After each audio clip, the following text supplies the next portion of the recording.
அமைச்சர் விஸ்வநாதன் பள்ளி குழந்தைகள் பொதுமக்களுடன் அரசு பேருந்தில் டிக்கெட் எடுத்து சிறிது நேரம் அவர்களுடன் பயணம் செய்தார்.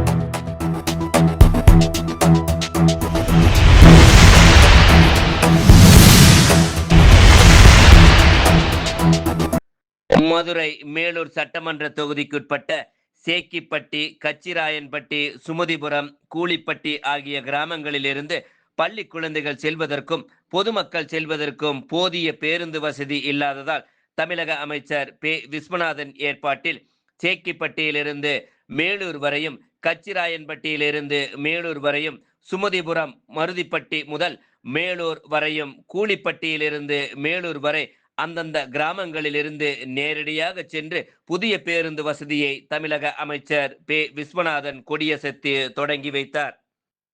அமைச்சர் விஸ்வநாதன் பள்ளி குழந்தைகள் பொதுமக்களுடன் அரசு பேருந்தில் டிக்கெட் எடுத்து சிறிது நேரம் அவர்களுடன் பயணம் செய்தார். இந்நிகழ்ச்சியில் மதுரை வடக்கு மாவட்ட காங்கிரஸ் தலைவர் நூர் முகமது, மதுரை மாநகராட்சி மாமன்ற உறுப்பினர் ராஜ் பிரதாப், முன்னாள் மாவட்ட தலைவர் KVV ரவிச்சந்திரன், பொதுக்குழு உறுப்பினர் திலகராஜ், தாவேக மாவட்ட செயலாளர் விஷால் கிருஷ்ணா, மேலூர் தாவேக நகர் செயலாளர் பிரசாந்த், மேலூர் மத்திய ஒன்றிய செயலாளர் மனோஜ்குமார் பலர் கலந்து கொண்டனர். இதனைத் தொடர்ந்து அமைச்சர் விஸ்வநாதன் செய்தியாளரிடம் பேசியதாவது: தமிழ் தாய் வாழ்த்து பாடல் பாடப்பட வேண்டும் என்கின்ற கட்டாய தனி தீர்மானம் ஒன்று சட்டமன்றத்திலேயே கொண்டு வரப்பட்டது. அதேபோன்று பல்வேறு விதமான தனி தீர்மானங்கள் தமிழக அவையிலேயே கொண்டு வரப்பட்டது. பல்வேறு தமிழ் சார்ந்த நலன்களில் மாண்புமிகு முதலமைச்சர் அவர்கள் மிக கவனம் செலுத்தி வந்து கொண்டிருக்கின்றார்கள் என்பதை தெரிவித்துக் கொள்கின்றேன். உத்தரகாண்ட் மாநிலத்தில் ராம்லீலா கூட்டத்திலே மாண்புமிகு ராஜ்யசபா பாராளுமன்றத்தினுடைய எதிர்க்கட்சி தலைவர், காங்கிரஸ் கட்சியினுடைய மிகப்பெரிய தலைவர் மல்லிகார்ஜுனா கார்கே அவர்கள் 2 நாட்களுக்கு முன்னாலே அவமானப்படுத்தப்பட்டார். என்னை போன்று இருக்கின்ற தாழ்த்தப்பட்ட சமுதாயத்தை சார்ந்த மற்றும் காங்கிரஸ் பேரியக்கத்தை சார்ந்த நண்பர்களுக்கும், எல்லோருக்கும், தலைவர்களுக்கும், காங்கிரஸ் கட்சியினுடைய ஊழியர்கள் வரை மிகவும் மன வருத்தத்தையும் மிகப்பெரிய ஒரு மன உளைச்சலையும் ஏற்படுத்தி இருக்கின்றது. அதற்கு காரணம், ஏறத்தாழ ஒரு 9 முறை சட்டமன்ற உறுப்பினராக இருந்தவர், ஒரு 5 முறை நாடாளுமன்ற உறுப்பினராக தேர்ந்தெடுக்கப்பட்டவர், தனது 18 வயதிலேயே காங்கிரஸ் கட்சியிலே இணைந்து இன்று வரை காங்கிரஸ் கட்சியினுடைய சாதாரண நிலைகளிலிருந்து உயர்ந்து வந்திருக்கின்ற ஒரு மாபெரும் தலைவர். அன்னை சோனியா காந்தி அவர்கள் பதவியேற்பு விழாவிலேயே சொன்னார்கள், காங்கிரஸ் கட்சி மிகவும் பாதுகாப்பாக மல்லிகார்ஜுனா கார்கே அவர்கள் கையிலே இருக்கிறது என்பதில் நான் பெருமைப்பட்டுக் கொள்கின்றேன் என்று சொன்னார்கள். காங்கிரஸ் எதிர்க்கட்சி தலைவர் ராகுல் காந்தி அவர்களும் மல்லிகார்ஜுனா கார்கே அவர்கள் மீது மிகப்பெரிய நம்பிக்கையும் பெருமையும் கொண்டிருக்கின்ற இந்த நேரத்தில் இந்தியாவிலேயே எங்களுக்கு அவர் மீது சுமத்தப்பட்ட இந்த களங்கம் என்பது எங்களை எல்லாம் அவமானப்படுத்துவதாக இருக்கின்றது. மல்லிகார்ஜுனா கார்கே அவர்கள் காங்கிரஸ் கட்சியினுடைய தலைவர். அவர் ஒரு கூட்டத்திற்கு போகிறார், கூட்டத்திலே உட்கார்ந்து சொற்பொழிவாற்றுகிறார். சொற்பொழிவாற்றி முடிந்தவுடன் அந்த இடத்தில் பாரதிய ஜனதா கட்சியினர் வந்து அவர் உட்கார்ந்த நாற்காலியை தண்ணீர் விட்டு கழுவி ஓமம் தெளித்து அந்த இடத்தையும் புனிதப்படுத்தியது என்பது இந்தியாவிலேயே மதச்சார்பற்ற நிலையை கொண்டிருக்கின்ற காங்கிரஸ் பேரியக்கத்தையும் மதச்சார்பற்ற நிலையில் இருக்கின்ற அனைத்து தோழர்களையும் அவமானப்படுத்துவதாகவே நான் கருதுகிறேன். இந்த நேரத்தில் பாராளுமன்றத்தில் ராஜ்யசபாவில் நேற்று மாண்புமிகு எதிர்க்கட்சி தலைவர் மல்லிகார்ஜுனா கார்கே அவர்கள் ஒரு கருத்தை சொன்னார்கள். நான் இதை சொல்ல வேண்டும் என்பதற்காக சொல்லவில்லை. இதை சந்திப்பதற்கு எனக்கு தெரியும். நான் தனி மனிதன் அல்ல. நான் பல காலம் போராட்ட வாழ்க்கையை சந்தித்து வளர்ந்தவன். அதனால் இதை நான் எதிர்கொள்கிறேன். ஆனால் இது போன்ற சம்பவம் இனிமேலும் நடக்கக்கூடாது என்பதையும் இந்த அரசு, இந்த அவை கவனத்தில் எடுத்துக்கொள்ள வேண்டும் என்று ராஜ்யசபாவிலேயே நேற்று பேசியிருக்கின்றார்கள். இந்த மேலூர் சட்டமன்ற தொகுதியினுடைய உறுப்பினர் என்கின்ற முறையிலும், நான் தமிழகத்தினுடைய உயர்கல்வித்துறை அமைச்சர் என்கின்ற முறையிலும் மாண்புமிகு தமிழக முதல்வர் சி. ஜோசப் விஜய் அவர்கள் தலைமையிலேயே 8 அமைச்சர்கள் தாழ்த்தப்பட்ட சமுதாயத்தைச் சேர்ந்தவர்கள் நாங்கள் அமைச்சரவையில் இடம்பெற்றிருக்கின்றோம். 8 அமைச்சர்கள் இதுவரை வரலாற்றில் நடக்காத நிகழ்வு. இதுவரை சுதந்திர இந்தியாவில் 8 அமைச்சர்கள் தலித் அமைச்சர்கள் பொறுப்பேற்ற வரலாறே கிடையாது. அதில் 2 அமைச்சர்கள் பெண் அமைச்சர்கள், 6 அமைச்சர்கள் இளைஞர்கள் என்று கூறினார். உங்களுக்கு ஒரு பேருந்தை விட வேண்டும் என்று கேட்டுக்கொண்டதன் அடிப்படையில் நேற்று 2 நாள் சுற்றுப்பயணமாக வேலூர் சட்டமன்ற தொகுதியில் பல்வேறு நிலைகளில் மாவட்ட வளர்ச்சி குறித்தும் வேலூர் சட்டமன்ற தொகுதியின் வளர்ச்சி குறித்தும் ஆய்வுக் கூட்டங்கள் நடத்தப்பட்டது. நேற்று மாலை ஒரு 4 மணி அளவில் கொட்டாம்பட்டி ஊராட்சி ஒன்றியத்தினுடைய எல்கைக்கு உட்பட்ட அந்த ஊராட்சி ஒன்றியத்தினுடைய செயலர்கள் மட்டத்தில் மாவட்ட திட்ட அலுவலர், பிடிஓக்கள் மற்றும் உயர் அதிகாரிகள் தலைமையிலே நேற்று கூட்டம் 4 மணிக்கு துவங்கியது. அந்த கூட்டத்தில் மிக சிறப்பான நேர்காணல்கள், அவர்களோடு சந்திப்புகள் தொகுதிக்கு நன்மை பயக்கக்கூடியதாக அமைந்தது. அதனைத் தொடர்ந்து மாலை 5 மணி அளவில் வேலூர் ஒன்றியத்தில் இருந்து வளர்ச்சி பணிகள் குறித்து விவாதிக்கப்பட்டது.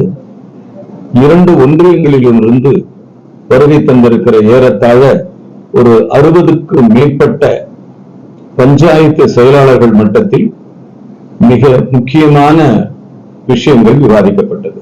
குறிப்பாக தண்ணீர் பிரச்சனை, குறிப்பாக டேங்க் கட்டுவது மற்றும் அதற்கு இணைப்பு குழாய்கள் அமைப்பது, போர்வெல் அமைப்பது, குடிநீர் தொட்டிகள் அமைப்பது, சின்டெக்ஸ் டேங்க் அமைப்பது, உயர் மட்ட அளவில் தண்ணீர் கொடுப்பதற்கான டேங்குகள் அமைப்பது என்று பல்வேறு விவாதங்கள் நடைபெற்றது. அதே போன்று சானிடேஷன்ஸ், பள்ளிக்கூடங்கள், கல்லூரிகள், உயர்நிலை பள்ளிகள், பாலிடெக்னிக்ஸ் மற்றும் இருக்கிற கல்வி நிறுவனங்கள் மற்றும் இருக்கிற பொது நிறுவனங்களில் நடக்கிற சானிடேஷன்ஸ் பணி ஒழுங்காக நடக்கிறதா என்பதை பற்றி ஆய்வு செய்யப்பட்டது. அடுத்தது மின் இணைப்பு சம்பந்தமாக மின்சாரம் ஒழுங்குமுறை சரியாக கிடைக்கிறதா, மின்சாரம் தடையில்லாமல் கிடைக்கிறதா என்பதை பற்றியெல்லாம் விவாதிக்கப்பட்டது. அடுத்து 100 நாள் வேலை திட்டம், பழைய மகாத்மா காந்தி தேசிய ஊரக வேலைவாய்ப்பு திட்டத்தை போன்று இப்பொழுது ஜி ராம்ஜி என்கிற ஒரு திட்டத்தை மத்திய அரசு கொண்டு வந்திருக்கிறது. அதன் அடிப்படையில் 60% 40% என்ற விழுக்காட்டின் அடிப்படையில் பணிகள் நடைபெற தொடங்கி இருக்கிறது. அதற்கான முன்னோட்ட ஏற்பாடுகளை செய்திருக்கிறது. ஆக நேற்று 2 நாள் மிகவும் முக்கியமான நாளாக இந்த சட்டமன்ற தொகுதியினுடைய வளர்ச்சி பணிகள் குறித்து விவாதிக்கப்பட்டது. இன்று மக்களுக்கு நான் வேட்பாளராக வந்தபொழுது மக்கள் என்னிடம் வைத்த கோரிக்கைகள், வேட்பாளராக நான் வெற்றி பெற்று சட்டமன்ற உறுப்பினராக பொறுப்பேற்றவுடன் மக்களுக்கு நன்றி தெரிவிக்க வந்த பொழுது என்னிடம் முக்கியமான கோரிக்கைகள் வைக்கப்பட்டது. அதில் குறிப்பாக சேக்கிப்பட்டியிலிருந்து மேலூர் டவுனுக்கு செல்லுகிற நகர பேருந்து, அதே போல கச்சிராயன்பட்டியிலிருந்து மேலூர் நகரத்திற்கு செல்லுகிற ஒரு அரசு பேருந்து, சுமதிபுரத்திலிருந்து மேலூர் நகரத்தை நோக்கி செல்லுகிற ஒரு அரசு பேருந்து, கூலிப்பட்டியிலிருந்து மேலூர் நகரத்துக்கு இணைப்படுகிற ஒரு பேருந்து கேட்டிருந்தார்கள். கிட்டத்தட்ட இந்த பகுதிகள் எல்லாம் இதுவரை பேருந்துகளே செல்லாத பகுதியாக இருந்திருக்கிறது. மற்றொன்று, ஒரு 5 ஆண்டுகளுக்கு முன்னால் ஒரு 10 நாட்கள் இல்லது ஒரு 8 மாதங்கள் இல்லது 1 வருடங்கள் அந்த பேருந்து சென்று நிறுத்தப்பட்டது. ஆனால் அதன் அடிப்படையிலே நான் அந்த போக்குவரத்து கழகத்தினுடைய ஜெனரல் மேனேஜர் எம்டி அவர்களோடு கலந்து பேசி, இந்த பகுதியிலே செல்லுகிற சேக்கிப்பட்டி, கச்சிராயன்பட்டி, சுமதிபுரம், கூலிப்பட்டி இந்த பகுதியிலே செல்லுகிற பேருந்து என்பது மாணவர்கள், குழந்தைகள், வேலைக்கு செல்லுகிறவர்களுடைய நலனுக்காக, மருத்துவமனைக்கு வருகிறவர்களுடைய நலனுக்காக இந்த பேருந்து கண்டிப்பாக இயக்கப்பட வேண்டும். இது நிறுத்தம் இல்லாமல் இயக்கப்பட வேண்டும் என்கிற கோரிக்கையை நான் வைத்திருக்கிறேன். ஆக இந்த 2 நாள் என்னுடைய சுற்றுப்பயணம் என்பது வளர்ச்சி பணிகளுக்கான நடைபெற்றது. சட்டமன்ற கூட்டம் நடந்து கொண்டிருக்கிற இந்த வேளையை, இந்த நேரத்திலே நான் இந்த அலுவலுக்கு மத்தியிலேயும் என்னுடைய தொகுதிக்குள்ளே வந்து மக்களோடு கலந்து பேசி, மக்களோடு இரண்டர கலந்து அவர்களை சந்தித்ததில் மகிழ்ச்சி அடைகிறது. குறிப்பாக சட்டமன்றத்தில் பல முக்கிய தீர்மானங்கள் தனி தீர்மானங்களாக மாண்புமிகு முதலமைச்சர் கொண்டு வந்திருக்கிறார்கள். மேகதாது அணை கட்டுவதை எதிர்த்து ஒரு தனி தீர்மானம் கொண்டு வரப்பட்டது. அதே போன்று தமிழ்தாயை வாழ்த்து பாடல்கள் பாடப்பட வேண்டும் என்கிற கட்டாய தனி தீர்மானம் ஒன்று சட்டமன்றத்திலே கொண்டு வரப்பட்டது. அதே போன்று பல்வேறு விதமான தனி தீர்மானங்கள் தமிழக அவையிலே கொண்டு வரப்பட்டது. ஆக பல்வேறு தமிழம் சார்ந்த நலன்களில் மாண்புமிகு முதலமைச்சர் அவர்கள் மிக கவனம் செலுத்தி வந்து கொண்டிருக்கிறார்கள் என்பதை தெரிவித்துக் கொள்கிறேன். முக்கியமாக இன்று மேலூரில் எனக்கு கவலைக்குரிய ஒரு விஷயம் உண்டு. கடந்த 2 நாளாக நான் இந்த நம்ம தொகுதியில் இருந்தாலும் கூட 2 நாட்களுக்கு முன்பு ஒரு சம்பவம் உத்தரகாண்ட் மாநிலத்தில் ராம்லீலா கூட்டத்திலே மாண்புமிகு ராஜ்யசபா பாராளுமன்றத்தினுடைய எதிர்க்கட்சி தலைவர் வாழும் அம்பேத்கராக கருதப்படுகிற ஒரு மாபெரும் தலைவர் புத்தம் சரணம் கச்சாமி, சங்கம் சரணம் கச்சாமி, தம்மம் சரணம் கச்சாமி என்று சொல்லுகிற புத்தரினுடைய அருள்மொழிகளை, புத்தரினுடைய போதனைகளை உள்வாங்கிய வாழும் அம்பேத்கராக இருக்கக்கூடிய காங்கிரஸ் கட்சியினுடைய மிகப்பெரிய தலைவர் மல்லிகார்ஜுன கார்கே அவர்கள் 2 நாட்களுக்கு முன்னாலே அவமானப்படுத்தப்பட்டது என்பது என்னை போன்று இருக்கிற தாழ்த்தப்பட்ட சமுதாயத்தை சார்ந்த மற்றும் காங்கிரஸ் பேரியக்கத்தை சார்ந்த நண்பர்களுக்கு எல்லோருக்கும், தலைவர்களிலிருந்து காங்கிரஸ் கட்சியினுடைய ஊழியர்கள் வரை மிகவும் மன வருத்தத்தையும் மிகப்பெரிய ஒரு மன உளைச்சலையும் ஏற்படுத்தியிருக்கிறது.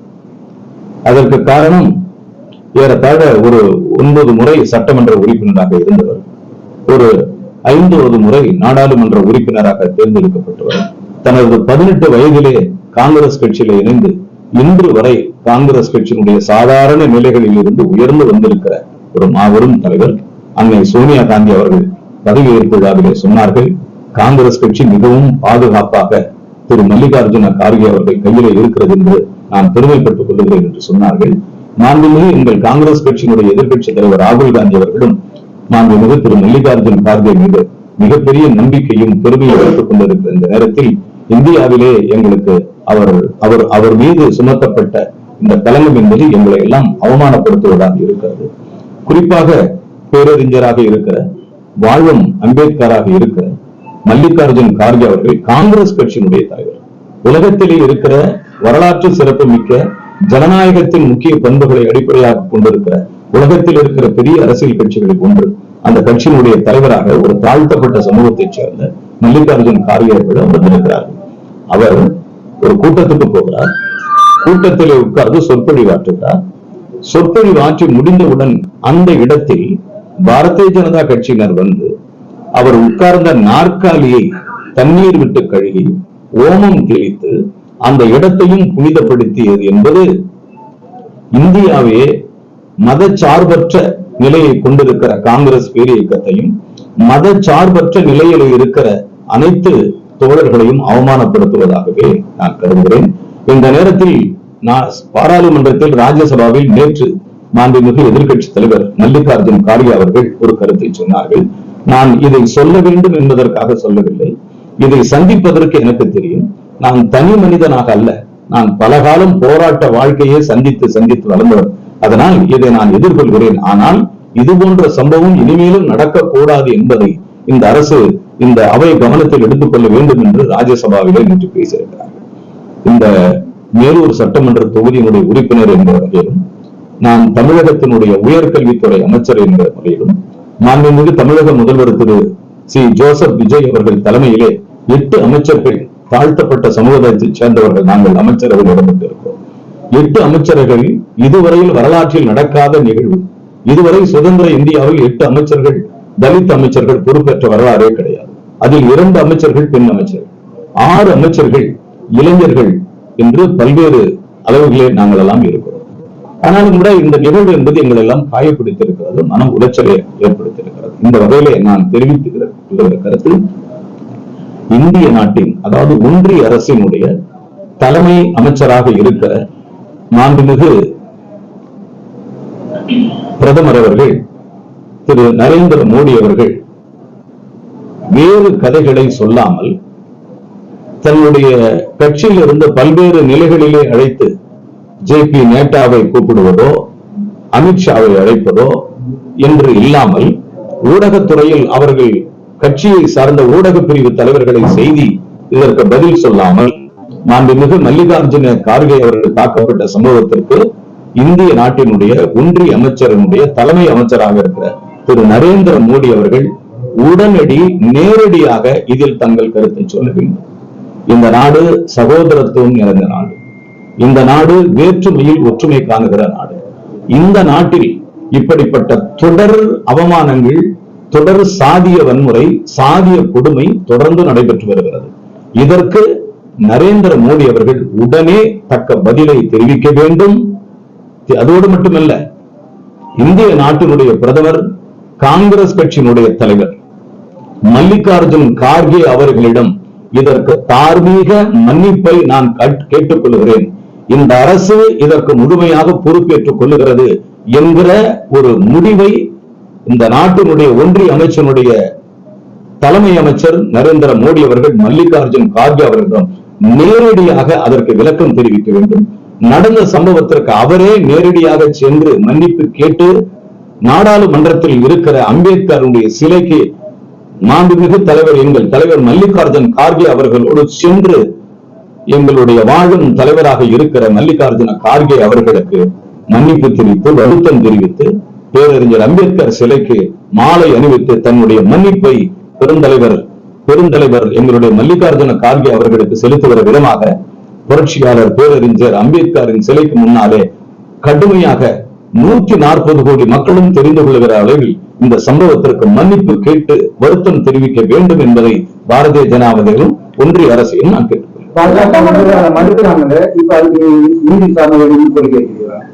இல்ல, இதை மாண்புமிகு எதிர்கட்சி தலைவர் கார்கே அவர்களே சொல்லிவிட்டார். நான் இதை விஷப்படுத்த வேண்டும் என்றோ இதை பெருசுப்படுத்த வேண்டும் என்றோ நான் கேட்கவில்லை. ஆனால் இது நடந்தது தவறு, இது இனிமேல் நடக்கக்கூடாது, இது யாரும் செய்யக்கூடாது. இது போன்ற செயல்கள் தொடர்ந்து நடைபெறுகிறது. தலைவர் ராகுல் காந்தி ஒரு முறை கலந்து கொள்ளுகிற கூட்டத்தில் கூட தலைவர் ராகுல் காந்தி அந்த கூட்டத்தை முடித்து சென்றவுடன் அதே இடத்தில் பாரதிய ஜனதா அந்த இடத்தை சுத்தப்படுத்தி மறுபடி பொதுக்கூட்டத்தை நடத்திய ஒரு வரலாறுகள் இருக்கிறது. ஆக தொடர்ந்து இதெல்லாம் நடைபெற்றுக் கொண்டிருக்கிறது. விசாரணை கமிஷன் தேவைதான்.